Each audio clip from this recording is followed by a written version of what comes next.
Chappie here at 7K Distillery to show you a delicious winter libation. A winter warmer with our chili gin. So, 45 mils of our dry chili gin,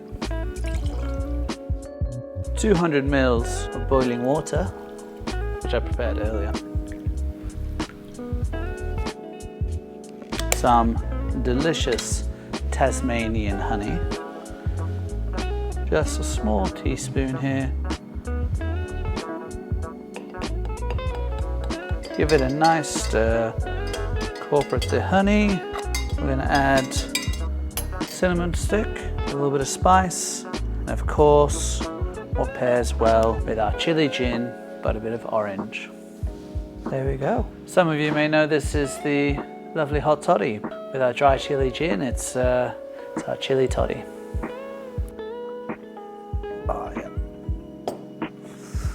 exactly what you need for winter. Down here in Tassie anyway.